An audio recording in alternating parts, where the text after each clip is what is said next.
So we're on session 3.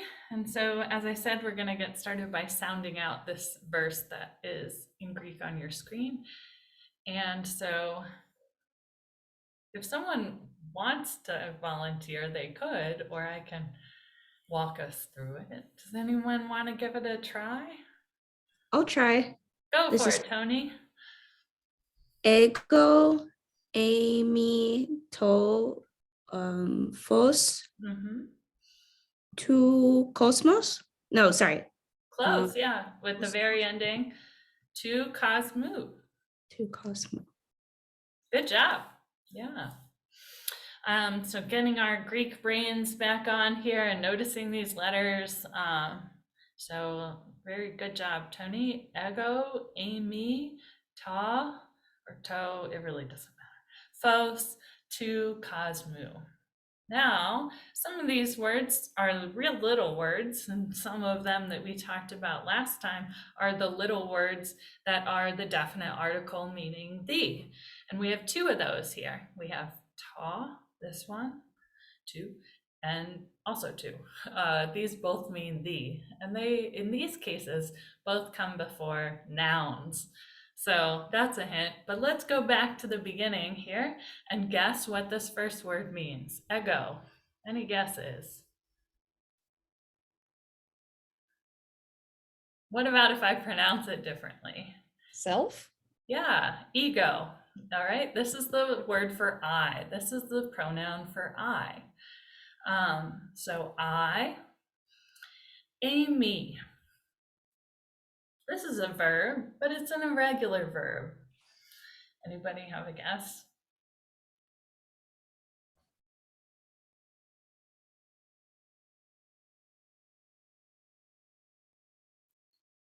There's not any clue that I could give you, really. Is it to be like I am? Yeah. I think the fact that it's irregular might be a clue, because often in languages, the verb to be is irregular. And this is the verb to be. So ego is I, a me is I am. And so when we have the pronoun, it kind of adds emphasis, like a really definitive I, and then am, because this word Amy on its own can mean I am. I am ta phos. Phos might not ring any bells, but if we were to add an ending to it, this is the subject form of the word, or in this case, it's technically a predicate nominative. Anyway, if it was the direct object form of the word, the form of this word would change, and it would be photon or photon. Does anybody have a guess what this word means? Phos? I am the what? Light? Light, the light. So we get photo and photon from that, obviously. And then to Cosmu. Yeah. Of the world. Of the world, right. And so we have this ending on the pronoun, thanks Andy, and the noun here, Cosmu, which is that genitive of form. And so we notice that there. I am the light of the world. And with this really definitive construction using the pronoun, which doesn't have to be there, to really emphasize I. And here, of course, it's Jesus talking. Now, and by the way, tonight I'm going to remember to keep the chat window open, because last week I did not, and y'all were chatting away, solving each other's problems, but I didn't keep an eye on it, so sorry. Now I will. In the slides ahead, we're going to start with some vocab, so just practice pronouncing them, guess the meaning, and then I'll tell you the meaning. And if you want to, you can look for patterns here. We're going to start with some small words. There are lots of small words in Greek that can trip us up. Many of these have English derivatives, but they're important words in Greek, this category of small words. Here we go. This one is Allah. Oh, I meant to have you guess it. But anyway, we'll go through these quickly. Allah. And then you see in the parentheses a second form of the word. This is for when the word has a vowel after it, in this case. When the next word starts with a vowel, then this word drops its final A, and it's just all. This is called an elision, and we do this in English too. We just don't write it usually. Sometimes we do. But anyway, this is alla. This is the word for but, except, or without. So this gets used a lot in the language. Alla, but. How would you pronounce this one?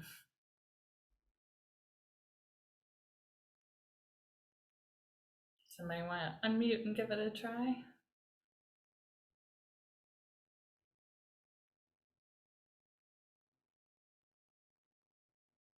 All right, this is apo, or apa, and it's the word for from. Op or off when it's followed by a vowel. So these are little words and they are tricky. These are both in the category, the part of speech of prepositions. And like in other languages that take endings, Greek prepositions have the noun that follows the preposition takes a certain ending. And so that we can tell that it matches with the preposition and it makes a prepositional phrase. Like if we're saying away from the house, we would say apo aukia in a certain ending of the noun that would tell us, or okies in this case, because it's a genitive.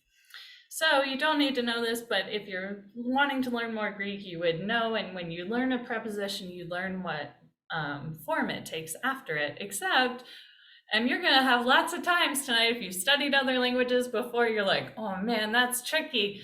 If you've studied other languages before, or ones that are simpler, you're gonna notice ways in which Greek makes it tougher on itself. And one of those is that some words mean a different thing when they take a different case. And so like the Greek word meta, it means with if there's a genitive after it, but it means after if there's an accusative after it. So like Carl was saying, when you're looking at a Greek scripture or something online and you're running your cursor over it and you're noticing like there are like 8 different possible meanings, and it could be any of these things. Once you learn the language in context, it becomes clear which form or meaning is used, or it's just the fact that languages have a broad spectrum of meaning. Anyway, point being, prepositions take certain cases in Greek. Does anyone have any questions about that? So we're going to keep rolling, just recognizing some words, recognizing some letters, and practicing our pronunciation here. How would you pronounce this one? Somebody want to give it a try? Dia. Dia, good job. Yep. Or if it has a vowel in the beginning of the next word, it would just be D. And this one means through. So dia, through. I feel like that's close to some other languages. This one, how would you pronounce this one? Anybody want to give it a try?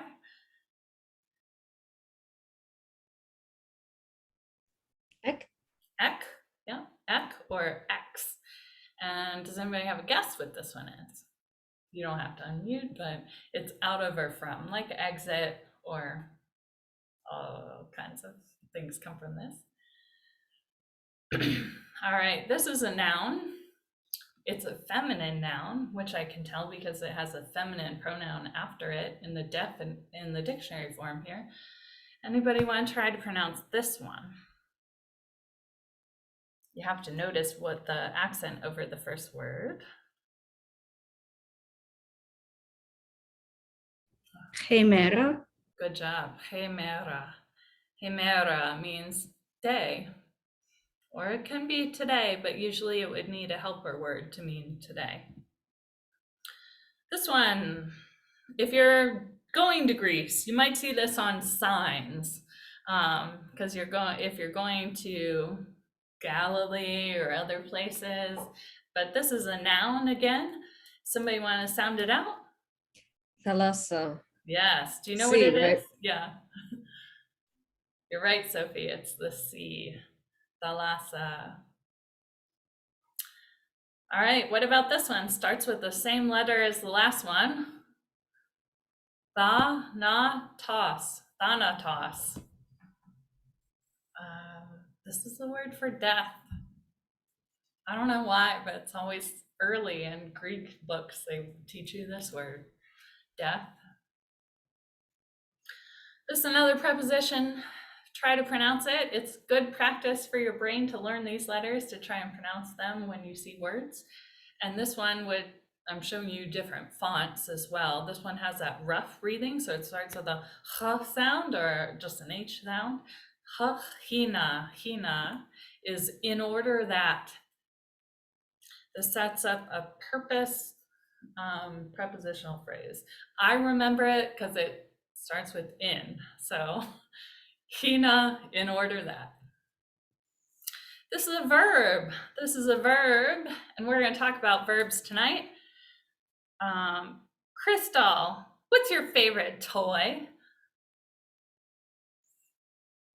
I don't call on people, but Legos. yeah.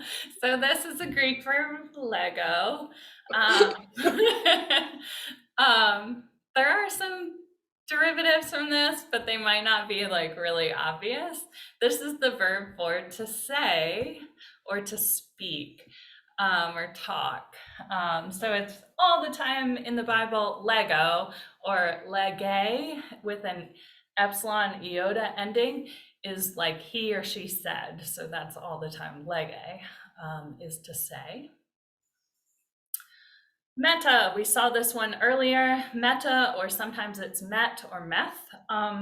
It's with or from, or it can mean after. Prepositions are tough in Greek. And like we saw last time, they become really slippery in translations when we think about phrases like the love of God or the love for God. Is it Jesus's love or God's? What is it? So prepositions are tough.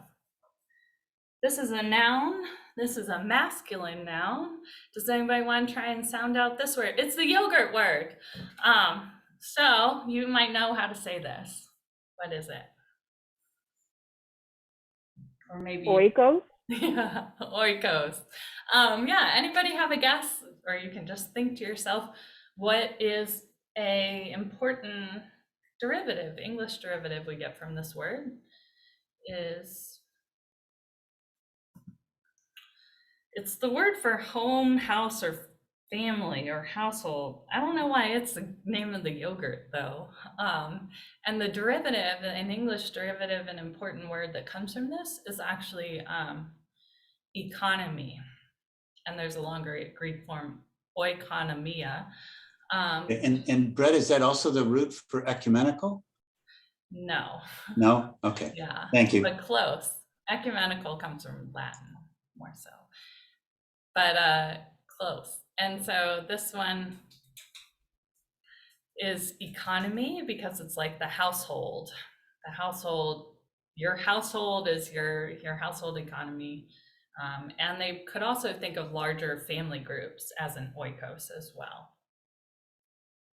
Or it could be your literal house. Like when they talk about Jesus going to somebody's house, they usually use this word. This one, try to sound it out.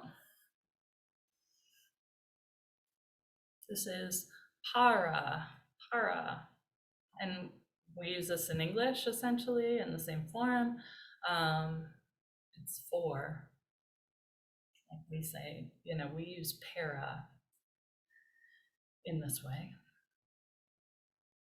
All right, I have been on this soapbox for a while. It's a personal soapbox I have about translating the Bible, and a very central, what I feel like is something we miss in our English translations. Just like in English, many nouns and verbs share the same root. Like we say lots of things. Like in this case, we say, well, I don't want to use that word yet. So we say like, oh, what's a good example?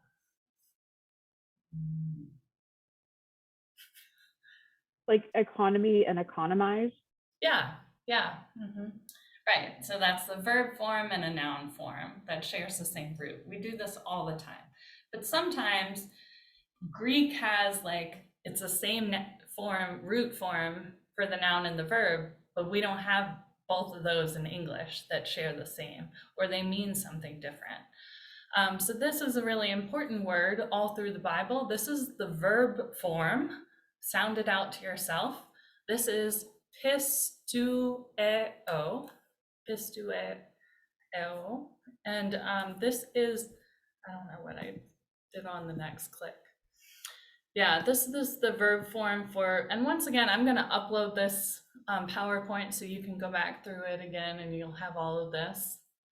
This is the verb form for have faith or trust, but it's usually translated believe. But in English, okay, whereas the noun form of this word, which is pistis in Greek, is always translated and understood as faith, or very rarely, like 1 time out of 20, it's translated trust. But generally the noun form is translated faith.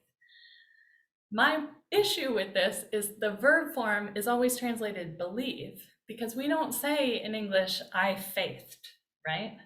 We say I believed. But believe has more of an understanding of cognitive assent, or like, I get it, I believe it, or I like decided, or something like that. All the Bible uses this word, have faith, trust. We as Lutherans believe that faith is more like falling in love. It's a gift from God, something that God does. And it's not so much about cognitive assent or understanding it all or belief in that way. But so we get tripped up here is my point. And there's kind of an interesting and deep word study that could be done here about how all through the Bible we have pistis for trust, and the same verb form or same root of the verb form gets translated belief. Yeah. I mean, they're pretty similar in terms of their meaning, but I don't know. If I believe something, I generally like think of it as like fact-based, or like I get it, whereas faith is a different matter. Now, so tonight we're going to talk about verbs. And so that's my introduction. We already saw this verb at the very beginning. This is just like the woman's name. You pronounce it Amy. And this is the word for I am. It's a form of the verb to be. I am Amy. This is another form of the same verb. It's highly irregular. This is ain. And this is it was, or he, she, or it was. Did I write that? No, I should have written it. It's he, she, or it was. That one happens all the time in the Bible too. So ain is a high occurrence rate. These are, I'm not going to show you lots of verb charts tonight, but I'll show you just a couple things. And we'll practice this a little bit. Like in any other language, which maybe you dreaded, or dredging back memories of middle school language and charts, or maybe more recent, we show the verb forms, the conjugated verb like this. This is the present tense, the now forms of the verb to be. So just practice repeating them after me. Amy, a, and then this one is Aston. So try those 3. Amy, a, Aston. Asman, Asta, Asen. Try these 3. Asman, Asta, Asen. All together now. Amy, a, Aston. Asman, Asta, Asen. There's no test, so you don't have to memorize these, but this is here for reference. Like in any language, I used to teach languages by the kinesthetic method, which is full immersion, and we would use hand motions and different things to learn the language. So I always did I am, you are, he, she, it is, we are, y'all are, they are. And so there you go, the verb to be. I'm going to pause for a second. Anybody have any questions? Accent's very confusing. Where are there two stacked on A? This is the soft breathing mark, is the one that looks like a quote, right? And then the one above it is the circumflex, but in this font, they don't have that. So when a word starts with a vowel, it's going to get this, the kind of quote one, the rough or soft breathing mark that looks like an open or a closed. And then they also get an accent somewhere. Any other questions? The second you are is a y'all are, or is it a formal you? Good question. I really should have corrected that. This is someone else's slide, but this is y'all are. Esta is y'all are. And so do most verbs, is the infinitive of most verbs the same as first person singular? No, this is not the infinitive. There Oh. really isn't an infinitive form. Oh, there is an infinitive form in Greek. There's not of the verb to be per se. Okay. It's messy, but yes, it's, and so when you look up a Greek verb in a dictionary, it's going to have multiple principal parts or like root forms, from which some of them have 3 or 4 principal parts in the definition form. Yeah, and one of them is generally the infinitive.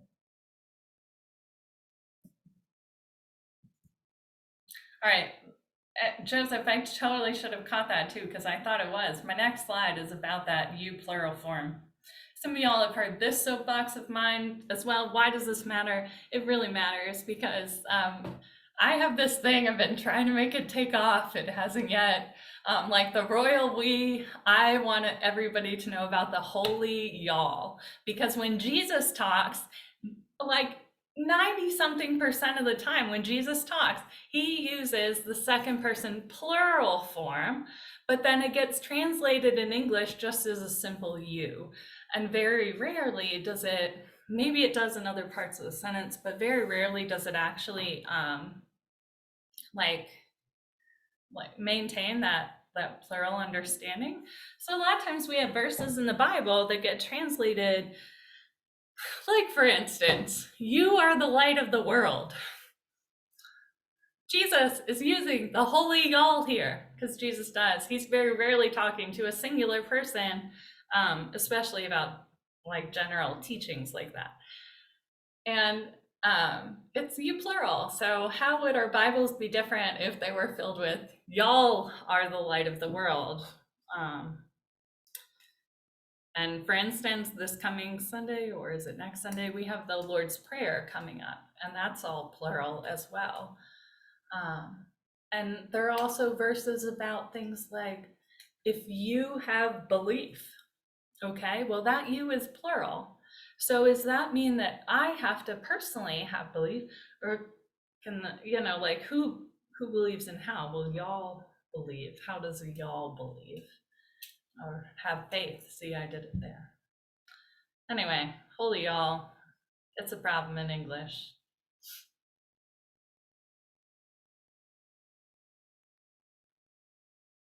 Yeah, feel free to type me more questions in the chat or private message them to me if you have specific questions and I'll answer them. In Brett, in Northern Michigan, it would be Jesus and the holy yous. Yeah, I was gonna say, this is a regional thing, but Because in Northern Michigan, it's a plural.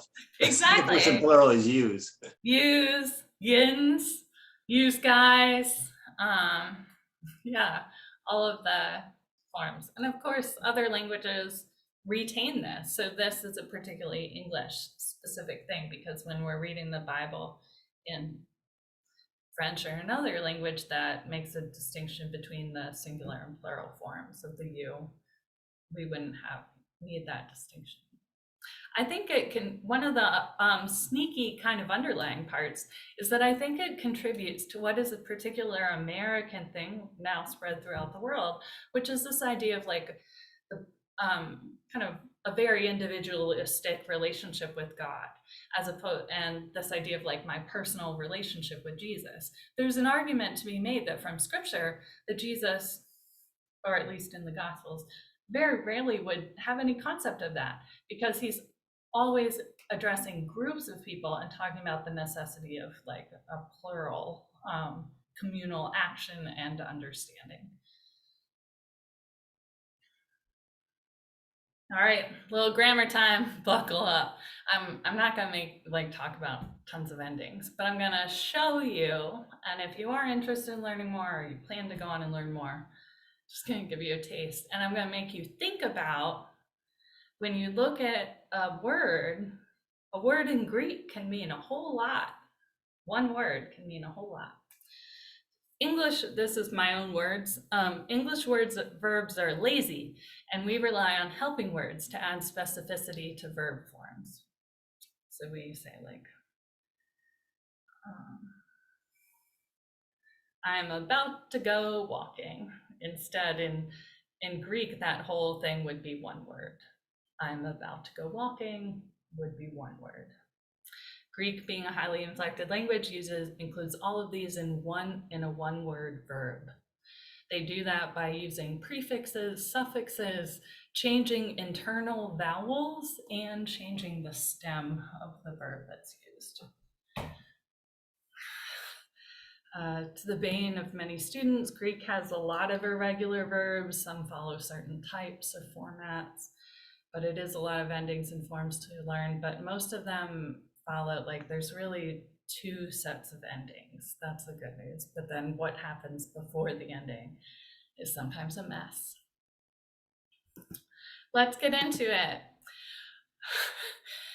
Greek, like one of the reasons why I enjoyed teaching languages and why I think it's an interesting like rabbit hole to think down about how the fact that our scriptures are in a different language is that it's a whole different way of thinking and expressing oneself. So in Greek, we have all these different parts of time, which is on the y-axis here, present, past, and future, and then aspect of expressing oneself. So we have the simple aspect, which is just the simple form, which may or may not imply ongoing action or something else. I fall, present tense. This is a brand new thing, probably. I think I've only seen it in Greek, is what's called the aorist tense. The aorist tense is, I was taught it like it's a snapshot. It happened. That's the aorist. Greek people think in these forms, so they don't have to think about it and translate it to English. Future, of course, I will fall, going down. The middle column is things that have continuing action. So we don't really express this the same in English.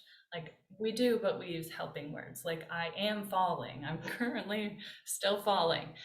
Imperfect, I was falling, but in this language, it could mean I keep falling, or I used to fall and I'm still going, or it has implications for the present.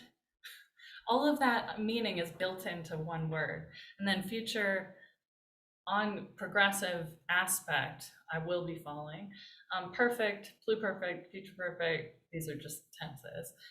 Latin has future perfect. In Greek, it doesn't so much exist. But I'm going to keep going here, maybe blow your minds a little bit. Sorry, this is all the verb parts here. So you can imagine like every verb has like every possible combination of this. And so if you've learned a language before, and think about, this means that we can express ourselves all these different ways in Greek. Present, these tenses that are over here, but then we also have mood. Indicative is the mood of fact, like all of these that are here, indicative mood. Subjunctive, it's like I may have fallen, is subjunctive. Greek has optative, like I wish I had fallen. Now, that's a whole phrase in English. It is one vowel different in Greek, but in Greek, think about in scripture, how different it would be if you translated a verb in one of these moods differently. The other kind of wild thing that Greek has is that it has the middle voice, that you can verb yourself and it's a different ending. So instead of using different, there's so many verb forms. This slightly less than, well, different than Latin. Latin has about this many, but maybe a little more. But Greek is the only one that I know of that I've studied so far that has a middle voice, which is within the verb itself. So there's some Greek verbs that are middle voice that get translated really awkwardly in English because you have to say you do it to yourself or they do it to themselves. It's a strange one. So this is the whole verb map kind of what Greek is. Yeah, true. It is like reflexive, but every verb has like a full conjugation of it. And it's a particular,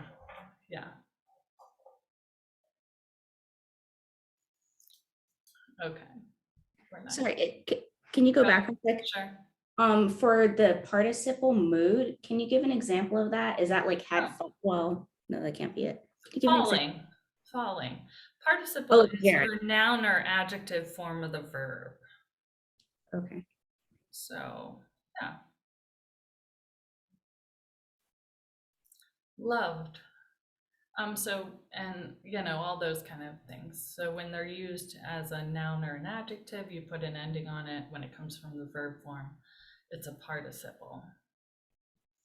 So when you run your cursor over or you look at something is parsed for you, it might say part to abbreviate that. That's a participle. Any other questions? Okay. Why does it matter? Think about the verbs, these verbs: save, create, love, and believe. And imagine some of the contexts in which the Bible or even common conversation between people might use these verbs.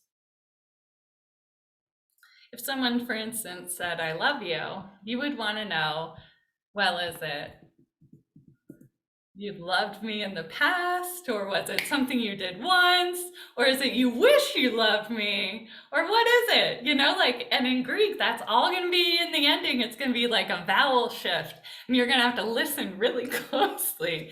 And this also means that when there are manuscript typos, because those monks in the, medieval ages, they were just copying, and sometimes they made typos.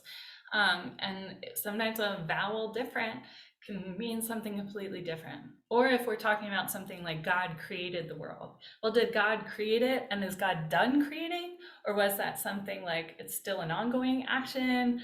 Or is it how far in the past is it? Or is it a snapshot? Same thing with save.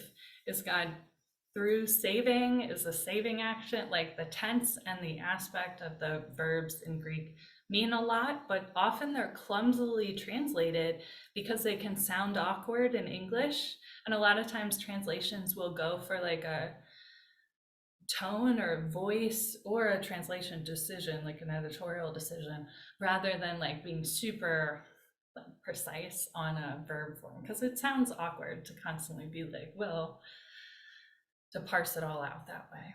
But it matters. So we'll take a look and think about some verbs here in John 3:16 to 17. It's a famous couple of verses, but I think I need to probably switch the share on my butt. So here we go. For God so loved the world. Let's find us some verbs and see what we think. Okay. Find a verb. For, thus. These are not going to be in order. Like so, for, and then we have theos, the God, loved. God loved. third person singular, aorist, active, indicative. Aorist is the snapshot. God loved, period, in the past. Ton cosmo, the world. Hoste, so that. His son, this is his, autu, his son. I think it's cool that monogenein is it's one word in Greek, the only begotten. He gave, and then again it's aorist.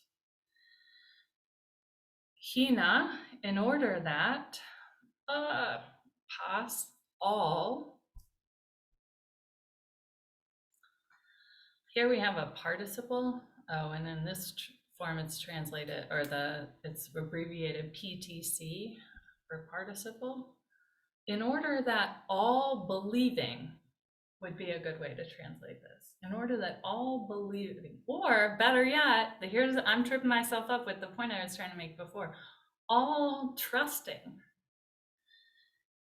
Ace tone in him, in. See, we see it's a preposition, takes the into, ACC, it takes the accusative. In him, would not, this is not.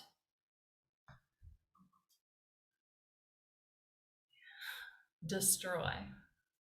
Third person singular, second aorist, which is just complicated, but it's middle voice. It's middle voice. So it's reflexive.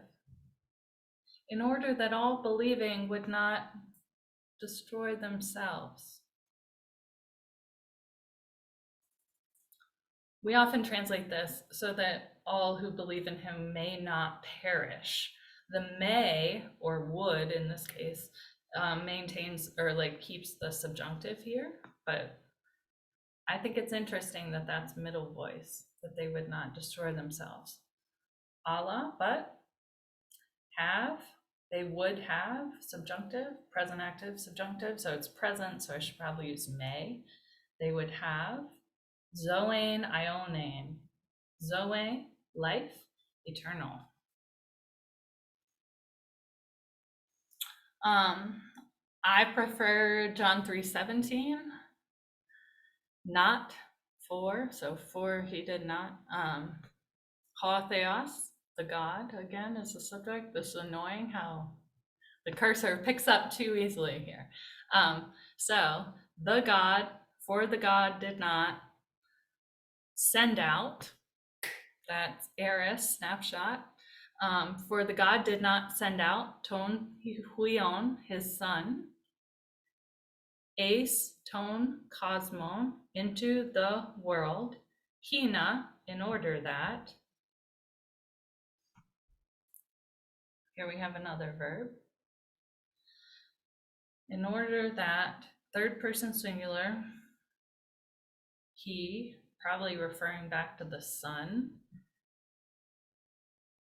Present active subjunctive, might not judge, or this often gets translated condemn. The world, kon cosmon, Allah, hina, but in order that. Here we have the verb for save, sozo. But in order that, the subject is ho cosmos, the world.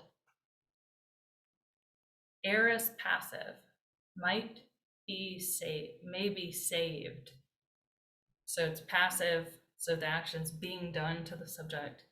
So that but in order that the world may be saved, past tense, by him. The fact that this last verb is aorist kind of implies that it's already been done in the past. It's a simple aspect of a past verb here. I just sped through that, but I wanted to show you, for example, some of the things that we would encounter when we're looking at some Greek verses. Any questions here?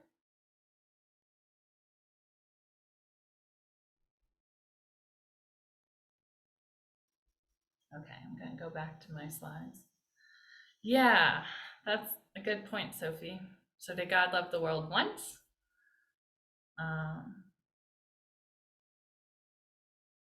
What do you think? Yeah, it's a I mean, of course not, but it's kind of interesting. right.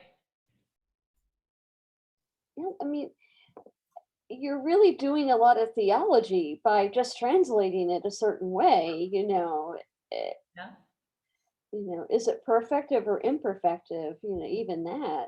right, right. Yeah, kind of as a translator, it would actually like make me nervous to make the choice. Yeah. Well, and Brad, it picks up on your earlier point too, that there's nothing really individual about this. Mm-mm. It is so, what do you call it? Embracing. It's a total, right? It's Yeah. I'm not expressing it very well, but No, right. It's universal, right? And some people talk about this being, and a lot of people trace those verses as like really central in Christianity and in theology and in how we understand Christology, Christ. And so there's nothing personal about it. It's like God saved the whole cosmos. So through Christ. There is that part about for those believing, but it's not even exclusive, or it doesn't then preclude that God is saving the whole universe. So yeah, it's a lot of theology with very, like, in one word, like in a single word, there's can be a big theological shifts here. So just to show you a little bit and to give you a sense as you're looking at things, and I think this will help just to know what the kind of one set of simple endings are for Greek verbs, because a lot of things change before that set of endings. But if you recognize the end of it, then you can say, oh, that's like a we verb or a he, she, it verbs. And so when you're making, or when Greek verbs are formed, they're the stem plus a connecting vowel plus a personal ending. The personal ending meaning the I form or the they form or whatever. Sometimes there's more stuff that happens, like in the imperfect, you get an epsilon before the verb or at the beginning of the verb, or you get other vowels and consonants that come in the middle, but this is the main thing. So here's the verb for, this is a really weird word, but it's like the fourth most common verb in the Bible is this one, loose, which we don't really use in English. But it also means destroy. Can also sometimes be translated release, but it also refers to this idea of that God's action of judgment, because it's what legal courts do, is about binding and loosing. So sometimes in like older translations, we see that maintained, binding and loosing. So, but anyway, I'm just giving this as an example of the verb form. So we see the whole verb here and the conjugation. So repeat after me, luo, lues, lue, luo, lues, lue, luamen, lueta, luosen, luo, lues, lue, luamen, lueta, luosen. The new gets added at the end here when it's followed by a vowel, so that you don't have like two vowel sounds one after the other. They don't like to do that. So usually like one would drop or they're add a new to separate them. So if you were saying luosin Allah, you would say luosin Allah, not luosi Allah, because that like gets jammed together. And the vowels change before the endings, and it's complicated, and there's a whole rule system for it, and you don't need to know. Just recognizing when you look at a verb, you say, oh, it ends in epsilon, iota, it's probably he, she, or it. There you go. Really doesn't matter what comes before it. Try to recognize the stem of the word.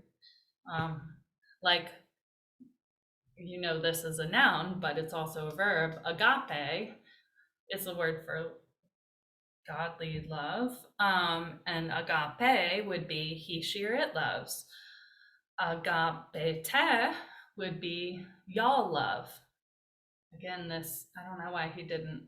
I copied the slides that have the white background from Mounce's grammar, just so I didn't have to retype them. And he didn't put the y'all, but there it is. Questions. This is, you might see similarities to some other languages that also have similar verb endings for some forms. Or here's the verb to hear. Akuo. Akuo. Think about what English words come from this. Acoustics, all those kind of things. So we have akuo, I hear. Akues, you hear. Akue, he, she, or it hears. Akuomen, akuete, akuosen, or akuosi. Brett, on this slide, can you just point out for us which are the connecting vowels and which are the subject pronoun markers? Yeah. It looks like sometimes there's no subject pronoun marker and that's the marker, but can you? Yeah, so it's the same as here, but sometimes they get, when they get added to the stem, they change based on what vowel comes before them. Mhm. So It's like for second person singular, is the diphthong the connecting vowel or? Okay. Yes. Yeah, and it's in second person singular, it's almost always the full ace here, epsilon, iota, sigma, ace. So just, I would learn it as O, ace, a, omen, ate, usi, in the ones that are set off in the different letters like that.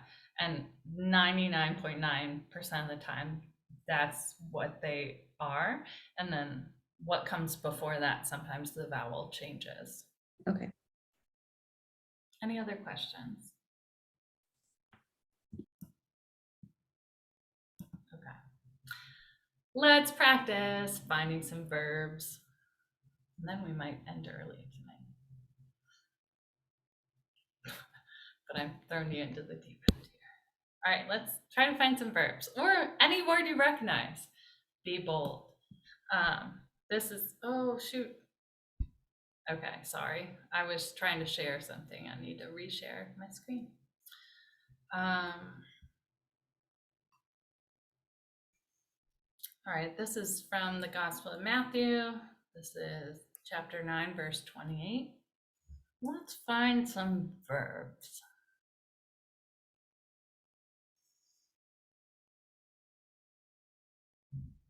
Does anybody see any verbs? Or any words you recognize, what they mean or what kind of word they might be.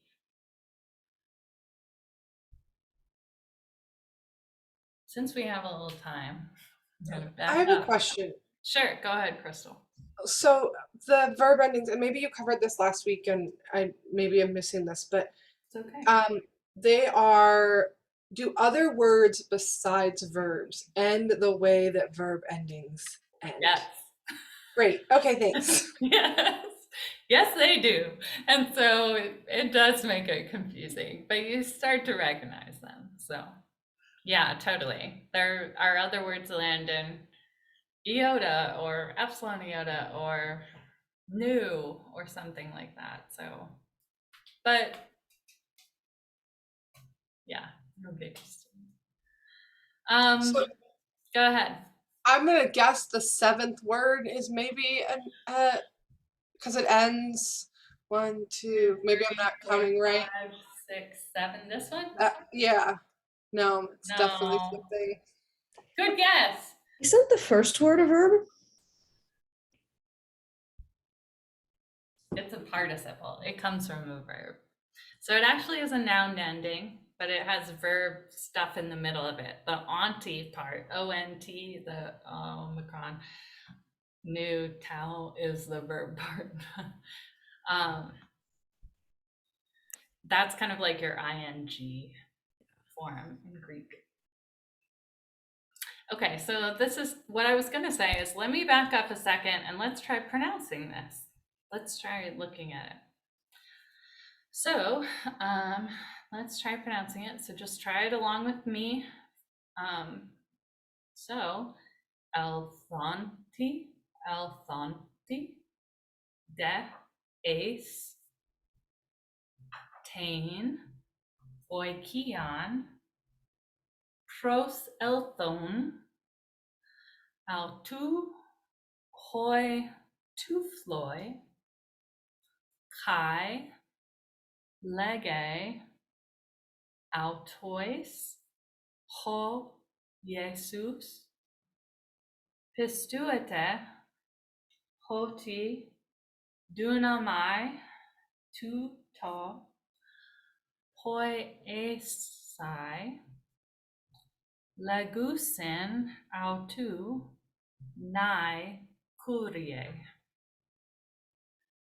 Althonti dees ten oikian, poselthono to hoi tufloi, kai lege oitus, ho Jesus, pestuete hoti dunamai totu poiasai, leguisin autu nai curie.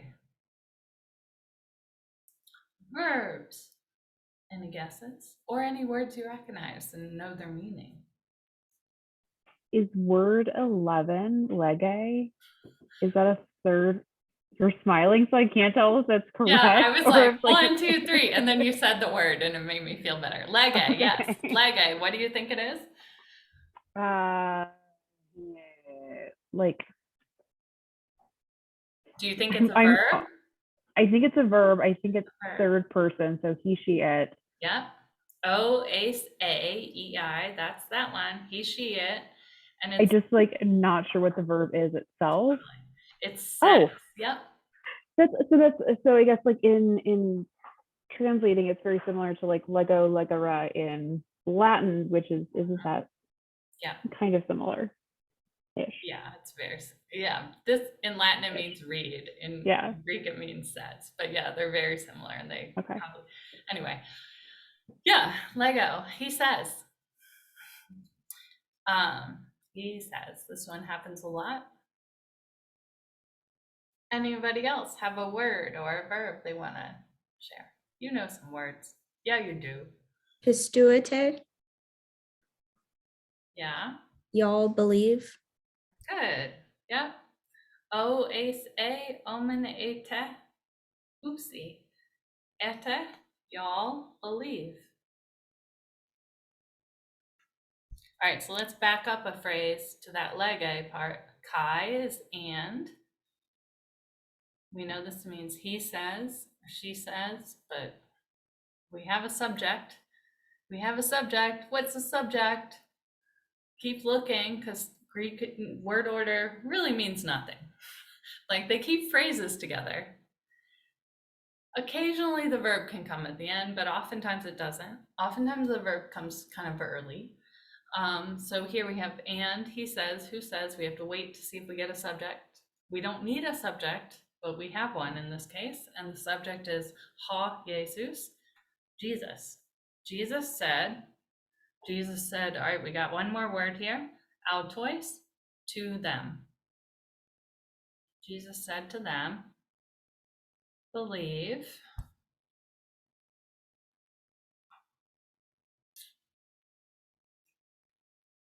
Any other guesses on words here?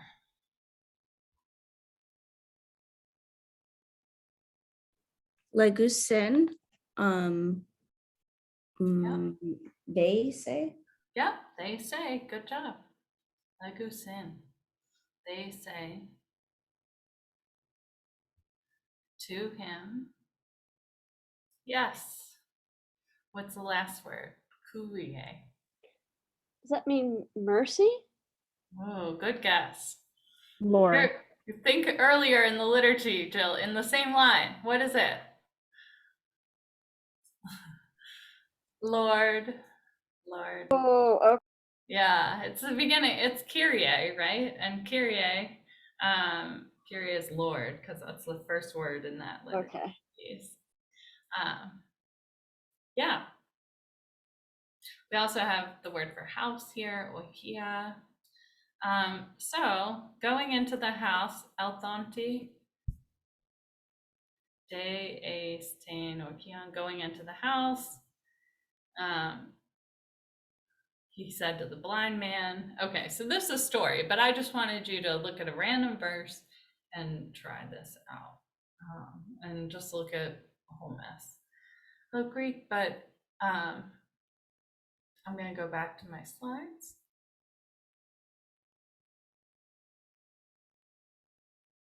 Oh, I need to reset. PowerPoint crashed on me, so let me reopen my slides. Does anybody have a question while I do that?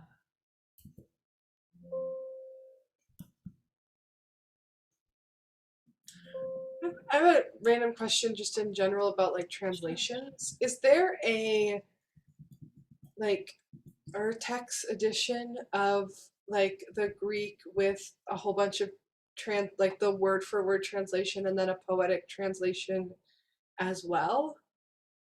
And the reason I ask is because I have them for operas that I sing that are like multi-level, like Yeah. it's the German and then it's the word for word and then it's what that actually means. Yeah. And like we don't, it puts it into an English sentence, so it restructures it so you're not. Yeah, let me show you an example.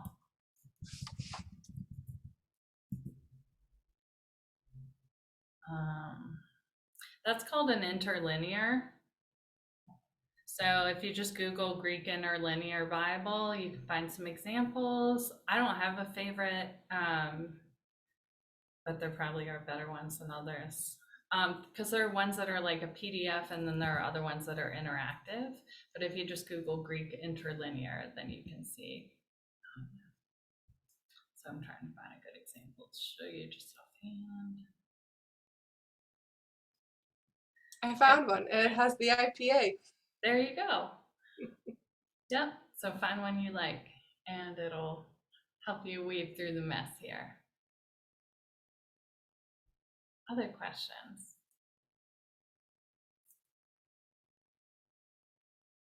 Repeat after me. Oase. Oase. Omenete usi. Omenete usi.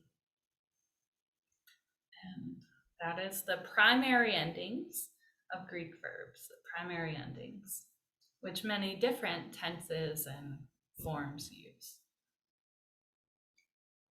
We did this. Now, try to sound these out. These are just a couple verbs to end our night here. Sound that out. Aku, wo. And we learned that one means to hear. Derivative is acoustic. This one, try sounding this one out. Lepo, lepo. This is the word for to see, to see. Wait, so Brett, this goes back to my earlier question then. So with regular verbs, is the infinitive normally first person singular? No. Still no? Generally the infinitive is ein. Epsilon, iota, nu for regular verbs.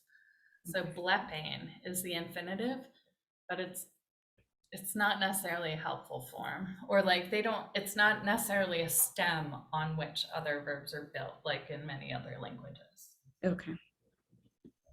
But ein, E-I-N, is the infinitive form for regular verbs. To see. But when you look it up in the dictionary, or like the simplest form is always the I form in Greek, so they always refer back to this as opposed to other languages. Refer back to that. Blepo, see. This one, try to sound this one out. It's an English word, but it's not the English word that it means. So it sounds like an English word, but it's not the English word that you.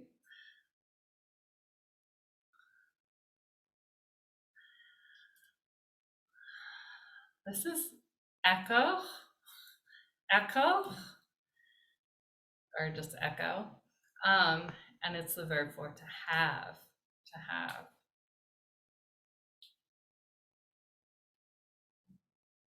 Echo, to have. So eke would be he has, and ekomen would be we have. Ekete, y'all have. Akusen, they have. Luo, we've seen this one a couple times now. Luo, loosen, destroy, or release. Again, a really weird word in English, used all the time in Greek. Why does this matter? We can look at some practice again in a moment, but if you want to practice during the week, here's some exercises. You can click on them, and I'm going to show you the example. Actually, let me try that one. The exercises one is what I'm clicking on. I'm going to share my screen here in just a second. So this is from Bill Mounce's site.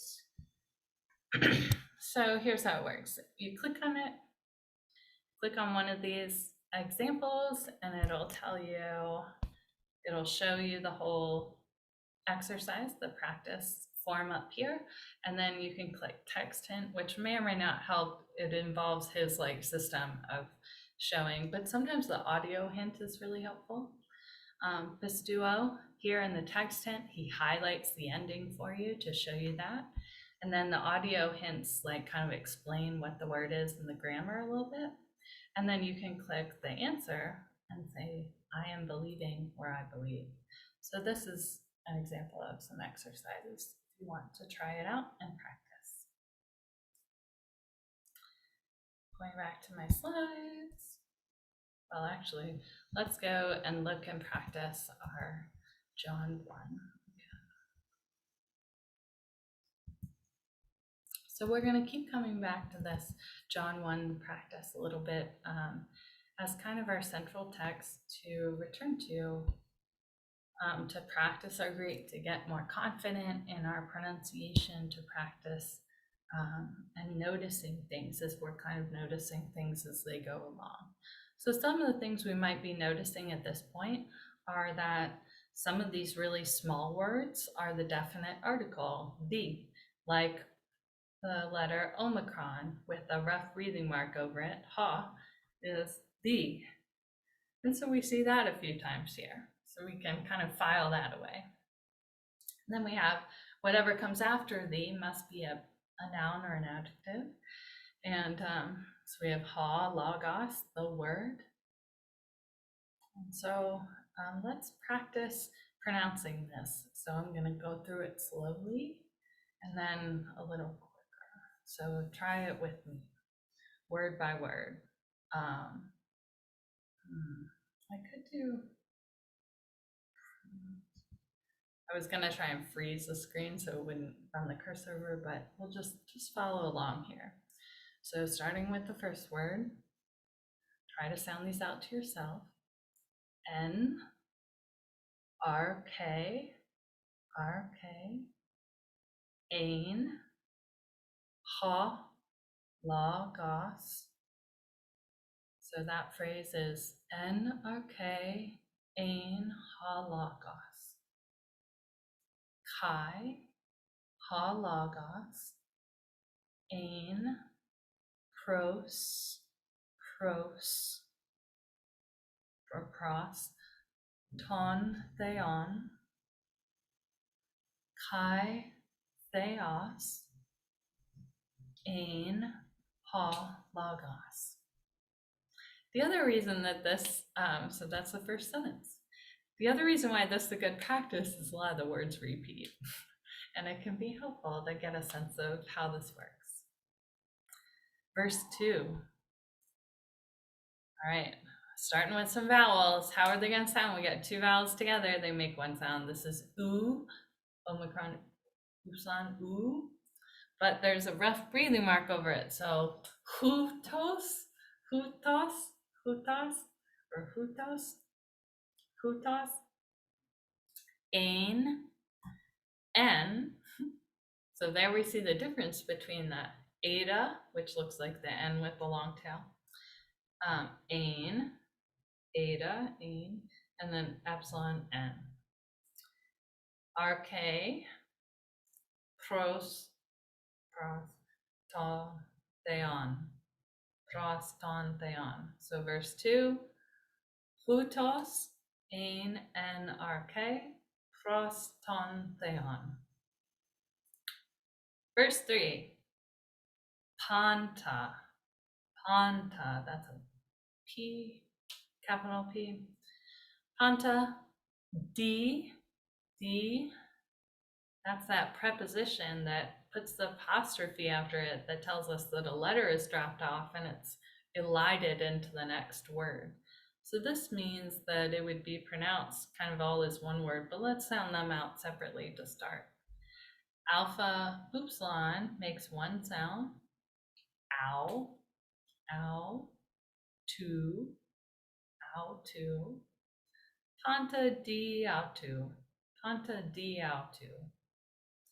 Egeneto, egeneto, egeneto. Kai, chorus,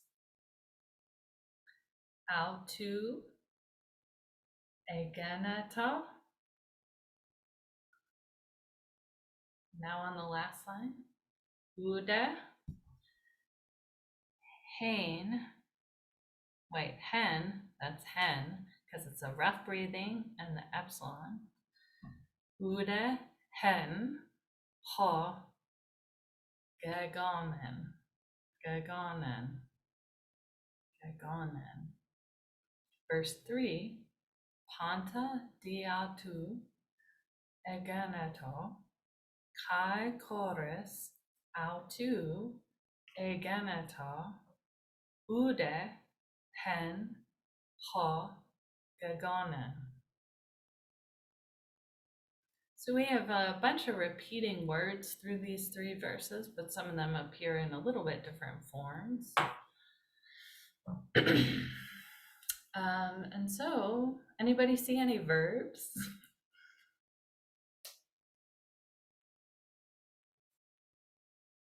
They're a little more hidden here. They're in some different forms. Yeah, they're weird here because they're forms of the verb to be and other irregular verbs here. So the primary one that occurs a few times here is this one, ein, which we talked about just briefly at the beginning, is the was form of the verb to be. He, she, or it was. He, she, or it was. Ein. This occurs all over the Bible. Very small word, very important meaning. He, she, or it was. So with that being the verb, we start the sentence with a prepositional phrase. En means in, RK, beginning. And again, you could try looking at an interlinear to help you out as well. Was, Logos, the word. Kai, and the word. Ein, was. Pros, with. Because we have confused it. But anyway, you just look at the Bible and you figure like that makes sense, with the God. It's interesting also that we don't translate all these for God. We just say God, but it's full of these. And we even have some the Jesuses in the Gospels as well. A few times Jesus gets, like actually I think we had in the last verse example we looked at, we had the Jesus. The Jesus says, and the God says. Sometimes we translate those in English, sometimes we don't. So, but generally we're talking about God, and we notice also that it's not capitalized because in Greek we don't make that distinction. And so whereas in English we make that distinction for God being our monotheistic God, it's not here. So that's where we're gonna pause for tonight, but I wanna open up the floor for questions about this or anything else we've talked about, or just any curiosities you have. Just a curiosity on that capitalization thing. So if we say the God without a capital letter, does it mean that the Gospels write about God the same way you would write about the God of war when referring to Ares or any of the early Yeah. Greek does. That's interesting. I never Yeah, realized that. there's no distinction made, and there's no attempt in the New Testament. Sometimes we'll talk about like father is used, but there's no attempt in Greek of the New Testament, at least, to bring over the idea of God having a holy name or there being like a distinction, because in the Old Testament and the Hebrew Yes. Bible, we have the holy name of God being very distinct, and that is that means we know we're talking about this one, our God, but otherwise here not so much. Other questions? So I had a question. It's actually related to one that Joseph asked. Mhm. Is there in Greek a you formal, or is it just you singular and then you plural? Yeah, there are no formal forms. Oh, okay. There's no distinction. Yeah. That's one break they give to people trying to learn a language. Yeah. Not many here, not many.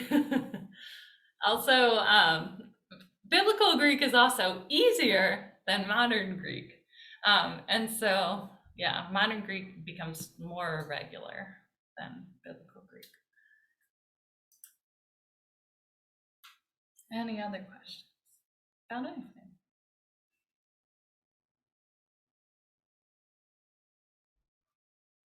All right. Next time we're going to look at manuscripts and just talk a little history about the tradition of manuscripts and papyrus and some things like that, and just do some more pronunciation practice and that kind of a thing. So we'll kind of step away from this for a bit. We'll talk a little bit about commands, because I didn't get to that in this. I think this was enough. But the command forms are very simple in Greek, actually. And it makes a difference because it matters if someone in the Bible is saying like, do it, or just like, not. And so, and it goes back to a question we've often talked about in Bible study about like, well, what's commanded, but also what's condemning in the scriptures. And so like that matters how strong the verb forms are used. And so like some people spend their whole lives poring over like different vowel forms and like scholars, write whole books about how these things are translated, which is like super specific, and every field has its, deep dives. But I think one of the challenging things is that for something like scripture, like people's whole lives and identities and others have been, in some cases embraced, in other cases weaponized based on a translation, right? And so those things matter. Yeah, we will leave it here for tonight, but open to questions if you have them during the week too, or if you want, again, if you want to look up, like Crystal was asking about, a version that has like the Greek and then word to word and then the translation below or pronunciation, look up Interlinear. So there are lots of good examples of that. So sorry I didn't mention it before. All right. Well, thanks for playing along, guys. Having some fun with some Greek, and we'll look at some history stuff and manuscripts next time. So thanks, and we'll end it here for tonight. Have a good night, all. Bye.